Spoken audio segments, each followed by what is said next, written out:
What does it mean to solve a quadratic? Someone raise your hand and tell me, what does it mean to solve a quadratic? Orion, find the x-intercept. Yes, we're on page 304. Can someone tell me one of the strategies that we've learned so far?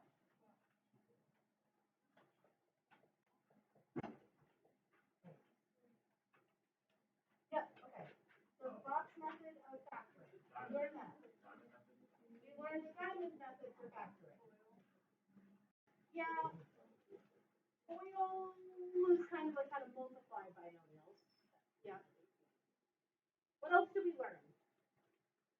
How do you find x-intercepts? You could graph it. I don't know why I wrote a right thing. And what are my two other strategies that I should always look for first when I'm factoring? Those were the two I was hoping. Okay, greatest common factor and what? When it's a binomial, what am I looking for? A difference of squares? And then I'm using the zero product property on all of these. So quiz on Tuesday on our methods so far. So today we're like wrapping up the learning. Monday we're practicing it again. Tuesday quiz on factoring. So when you look at example 3, what should you look for first? What should I look for first on example 3? All right, what is the greatest common factor? So if I factor out a 2, what does my trinomial become? So divide everything now by 2 in your head. So I'd get 2x squared. And then what else would I get? Plus 11x plus 5. So we're going to figure out now how to graph this quadratic into the binomials. This is what some of you missed yesterday. How do I know I need the box method, our new method? Because the 2 is now in front of this x squared. I don't care about this 2. I care about this 2 that's still in front of the x squared. Makes me do the box. So to set up the box, the box looks like this. You put your 2x squared and your 5 in the corners of your box. And you set up a diamond to figure out the other 2 boxes of your. So 2x squared is coming from here, 5 is coming from here. How do I split this 11x? You do your diamond. And to figure out your diamond, you do A times C. A times C is 2 times 5 this time, right? So 2 times 5 is 10, and I put the 11 in the bottom of the diamond. Does that seem like what we learned yesterday in here? Seems familiar? It's a ton of steps. What are the factors of 10 that add up to 11? Okay, 10 and 1 used to be the answers to my factors, right? I used to, don't write this, write x plus 10, x plus 1. Why is this not the right answer? When I multiply this back out, does it give me this? It doesn't give me 2x squared, does it? It only gives me 1x squared. So now you don't write out your factors, you put those into the box to figure out your real factors. So this is going to be 10x and this is going to be 1x. Now you do your reverse multiplication, right? What times what? I'm going to try to figure out what goes here and what goes here to multiply to get the inside. So we talked about yesterday, how do I know if I put the 2x here or if I put the 2x here? How do you figure out where it goes? Not the positive or negative. Yeah, so if I put the 2x here, how do I get 1x, right? So if I switch position, now I put the 2x over there across from the 10, that helps me, right? 2x times x, right? So this is a 5 here. So 2x times 5 and x times 1. So your final answer, after all that work, x plus 5 times 2x plus 1.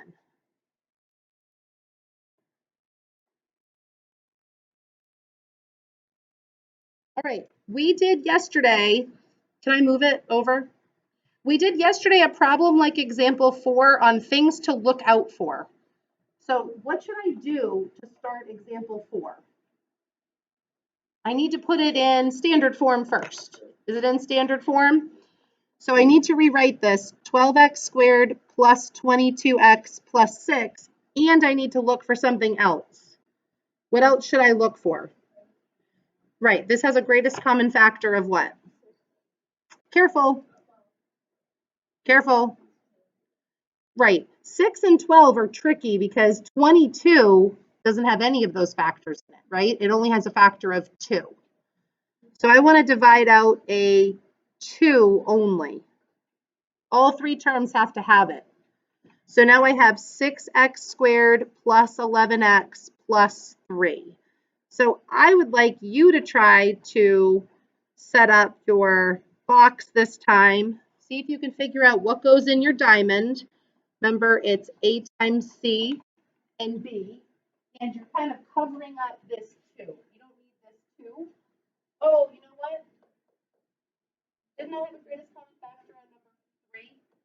I never wrote my greatest common factor at the end, did I?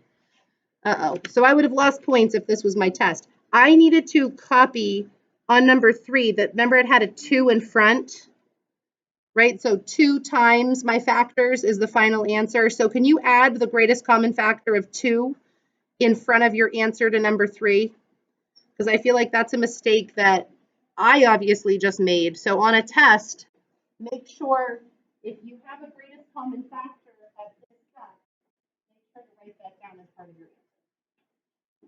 Okay, take like a minute on your own and see if you can set up the next step. And if you can't, then I will be right with you to try it.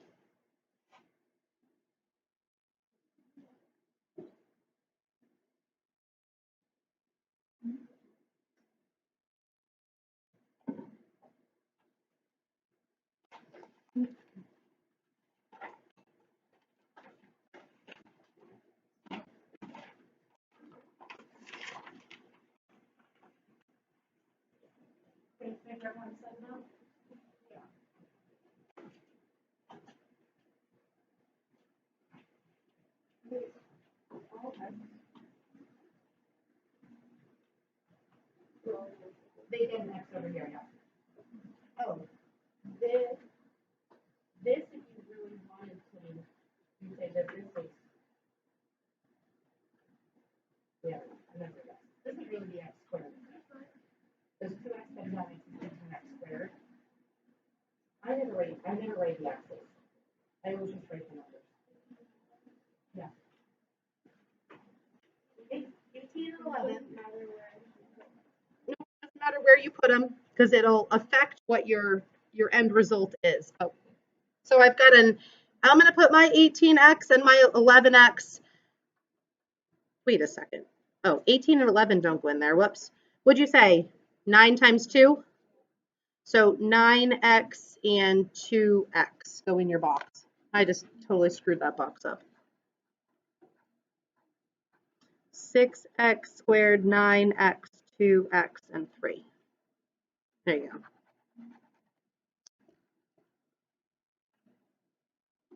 So yeah, wherever you put your 9x and your 2x, it's going to affect your outcome. I think this is the hardest factoring method. Did you remember doing this at all, Zach? So this is new to you. Was everybody else here yesterday? And you're feeling like you know Bob's kind of now? Okay.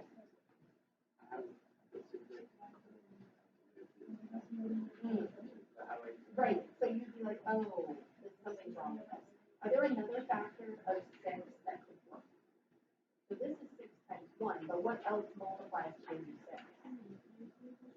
Yeah, a 3 and a 2. So you're going to have to play around with which one gets the 3 and which one gets the 2. 3x and 2x. But that's it. Like you put something in and you're like, this doesn't work. Now I need to switch to something different. Yeah, let's see if we got the same. I would have to put what, my 2x on top and my 3x over here. So 3 and 1. So let me not forget the 2 this time as my greatest common factor. So my final answer should have been the 2 out front times the 2x plus 3 times the 3x plus 1. These should be binomials. So make sure you write like a plus. I know on your box it just says 2x3. But what that means is 2x plus 3 is your factor. And then this just says 3x1, but that means 3x plus 1 is your factor. Did most people figure that out? But that, Grayson points out a good point. 6x squared is not prime. So it has multiple factors that you might have to guess and check. A 1 and a 6, a 6 and a 1, a 3 and a 2, or a 2 and a 3. There's 4 possibilities. The number 12 has even more possibilities. 1 times 12, one of them could be a 2 and a 6, one of them could be a 3 and a 4. So you might have to guess and check on your box sometimes. Okay, so we've done the box together. I want to pick a couple of each type of problem that you try maybe before lunch so that you have to figure out the method. So I think if you actually do, let's skip down. If you try 7 through 12 before lunch, that actually hits one of every single kind of method over here. Greatest common factor, difference squared, diamond, and box. So your focus should be between now and lunchtime, I have to get 7 through 12 kind of done.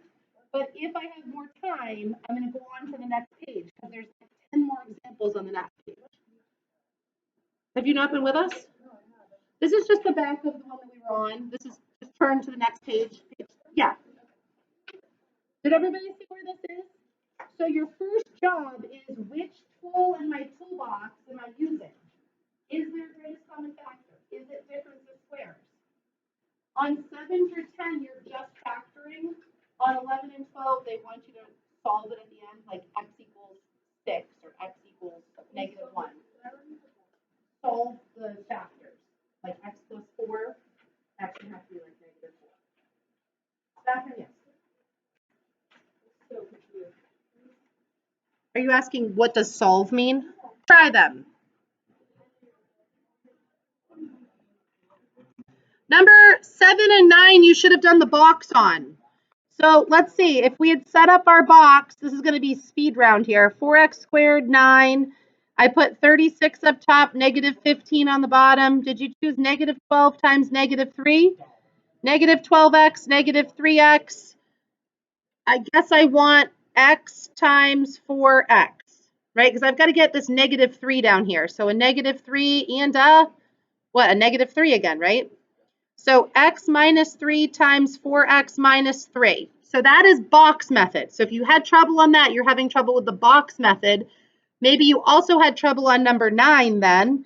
9 is also a box problem. It's the only other box problem because it has 3 terms with no greatest common factor. So I can't get rid of this 6x squared or this 4x squared. So 6x squared goes here, negative 1, negative 6 up top, and 5 on the bottom of the diamond, right? Because you do 6 times negative 1. Let's see, positive 6 times negative 1 are the correct factors. So 6x and negative 1x. Don't feel like you have to write all these down. It's just, they were just some practice. So 6x times x, negative 1, and positive 1. Does that look right? X plus 1 times 6x minus 1 should have been the answer. So some people who got 2 for 2 on those box problems? Who got 1 for 2? And then a lot of you got 0 out of 2 or didn't get to it? Okay, because the box was the most recent one that we learned. I'm hoping you could get greatest common factor. I can take an 8x out of each of these and I would have 2x plus 1 left when I divide. 10 is just a trinomial, but you could just use the diamond. So what are the factors of 2 that add up to 3?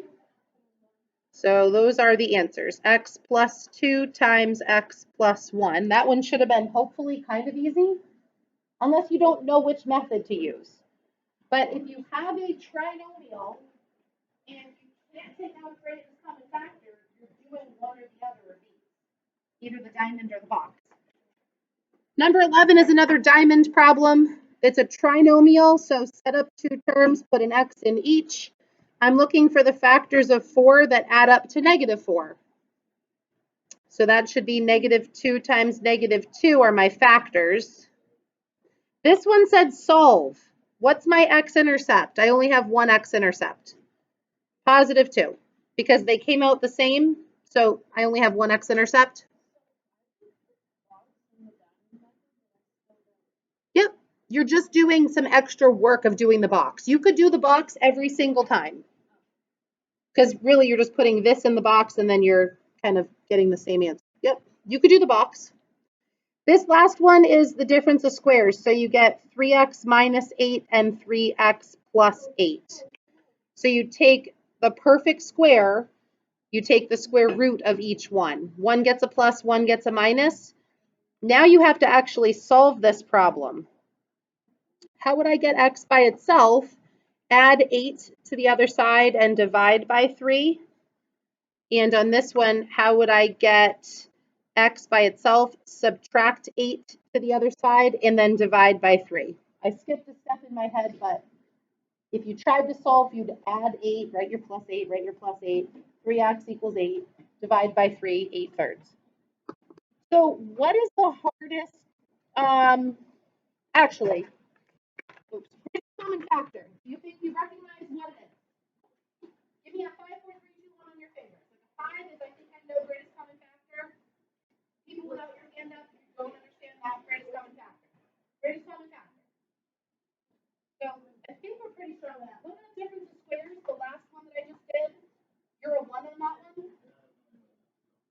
You guys are still okay? 5s and 4s on difference of squares, you think? Some people are just not a 0 right now. What about the diamond? Just the diamond problem. Okay, and then what about the box? The last one we learned.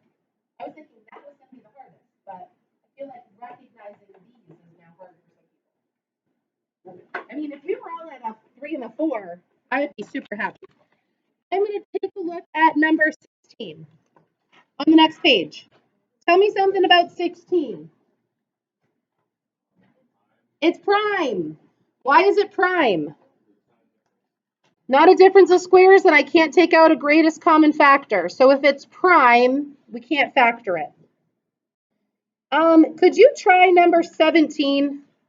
17 is literally just another diamond method. Could you do 17 successfully?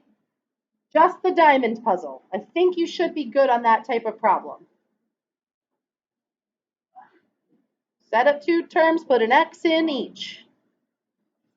And then do your diamond to solve this problem.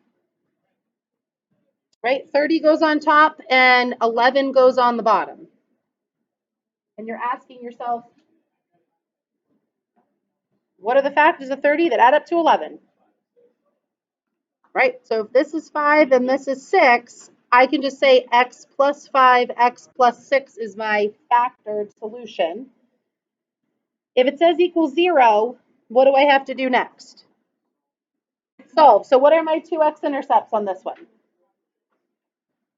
-5, -6.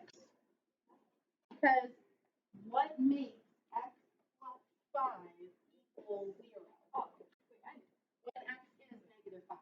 If you're doing that, right, and there's a number above, or right, yeah, in front of, no. Like that? No, it's the x squared. Here? No, oh, then you have to do the box method. See, like this one right here? Yeah, how do you do that? That's the box method. So let's look at 19 and 20 as the last 2 on this paper, and then we're going to do some math bingo, just to keep practicing, but in a little bit different of a way. Okay, 19 is the box method, and 20 is difference of squares. So you can ignore me for a minute and try 19 and 20 on your own. I'm going to do 19 with Poppy, so you could also follow along. What goes in the top of your box? What would I put in the top? 2x squared goes in the top. Yep. And what else do I put in the box? -3 goes here. And I don't know what to put in the other 2 boxes. So I do the diamond to help me figure out what goes in the other two boxes, because 2 times -3 is -6, so that's your A times C. 2 terms, then it's probably greatest common factor or difference of squares. You're only using the box if it's a trinomial. There has to be 3 terms to use the box. So that's why if you always look in this pecking order, you always look for a greatest common factor. Then you look to see if there's 2 terms, is it a difference of squares? Then you look to see, is it a trinomial, like TCF has, like 2x squared plus 4x. I can pull something out of that. Difference of squares, 4x squared minus 144. 2 terms, they're both perfect squares. That's 9x squared minus 60. That's going to be this one. Whatever, would you say 9x squared minus 60? Oh, that's going to be difference of squares. But if you had 9x squared plus 2x plus 1, now you've got 3 terms, so it's the box number.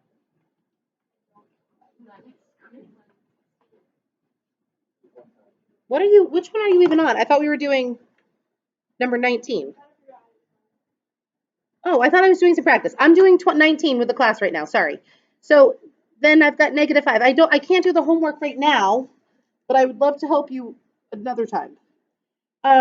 So -6 and -5. I would have to use what? -6 times +1. I'll accept it next week if you need to get help on it. Did you get to that step of the box? Do you know what to do for the next step?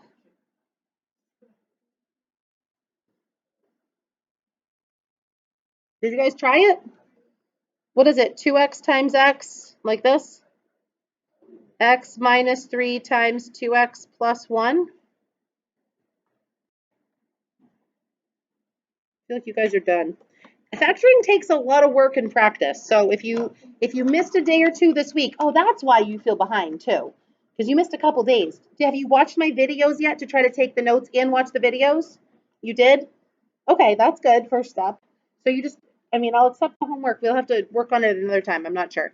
This would be x equals 3 or -1/2, right? You're never after school on Wednesdays, are you? I have a couple advanced students in after school, like peer tutoring, and they could like totally help any of you in algebra 2, like learn factoring. So, yeah. Okay. My last question, and then I'm going to have you fill out your Matho board. We're going to play a game of Matho here. I set up 2 terms, but this time I'm taking the square root of 25x squared. So 25 is 5x times 5x. 9 is 3 times 3. So 5x plus 3 and 5x minus 3 are my factors. It's always the same factor separated by that plus or minus sign. And then if you set it equal to 0, your answer for your x-intercepts would be -3/5 or +3/5, right? Because you'd add the 3 to the other side, divide by 5. So you have to evaluate for yourself, because we're coming in Monday to do more practice on factoring. What are you struggling with? Are you struggling with one of the 4 methods? Or are you just struggling with knowing which method to use? Then you can do the problem. Or are you struggling with this step? Once I have the factors, I don't know how to find the answer. So there's a bunch of pieces of algebra that we kind of need to figure out what we don't know. Okay. I think we'll have enough time to do